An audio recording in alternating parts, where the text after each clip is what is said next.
একদিকে নিরাপত্তা, অন্যদিকে ক্রিকেট অর্থনীতির হিসাব। এই টানাপোড়েনের মাঝখানে দাঁড়িয়ে বাংলাদেশ ক্রিকেট বোর্ড। আসন্ন টি-20 বিশ্বকাপে ভারতে না যাওয়ার বিষয়টি নিয়েও নিশ্চিত বাংলাদেশ।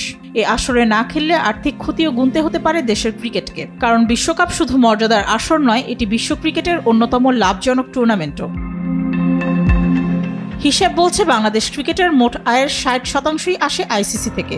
বছরে আইসিসি থেকে বিসিবিতে আসে প্রায় 330 কোটি টাকার রাজস্ব। বিশ্বকাপে না খেললে 2028 থেকে পরবর্তী 3 বছরের রাজস্ব কমিয়ে দিতে পারে আইসিসি। এই টি-20 আসরে শুধু অংশগ্রহণের জন্যই দলগুলো পাবে $3 লাখ। বাংলাদেশ না গেলে এ অর্থ খোয়ানোর পাশাপাশি ক্রিকেটাররা বঞ্চিত হবেন ম্যাচ ফি, বোনাস আর প্রাইজ মানি থেকে।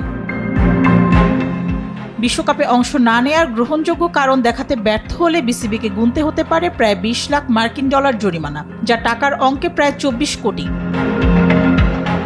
2026 বিশ্বকাপে বাংলাদেশ না খেললে পরবর্তী বিশ্বকাপে সরাসরি মূল পর্বে খেলার সুযোগ হারাবে। সেক্ষেত্রে বাছাই পর্ব পেরিয়েই অংশ নিতে হবে টাইগারদের। সেই সঙ্গে বিশ্বকাপে না খেললে সম্প্রচারক স্বত্বের লোকসান হতে পারে প্রায় 300 কোটি টাকা। বিজ্ঞাপনী প্রতিষ্ঠানগুলো হারাবে প্রায় 100 কোটি টাকা। ভারতের বিপক্ষে চলতি সেপ্টেম্বরে সিরিজ বাতিল হলে বিসিবি হারাবে বড় অঙ্কের আয়। কারণ ভারতের সঙ্গে সিরিজ মানেই সম্প্রচারক ও বিজ্ঞাপনদাতাদের তুমুল আগ্রহ।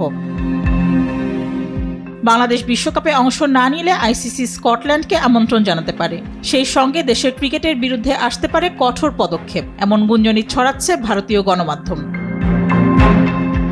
মেহজাবিন হোসেন, স্পোর্টস ডেস্ক, দেশ টিভি।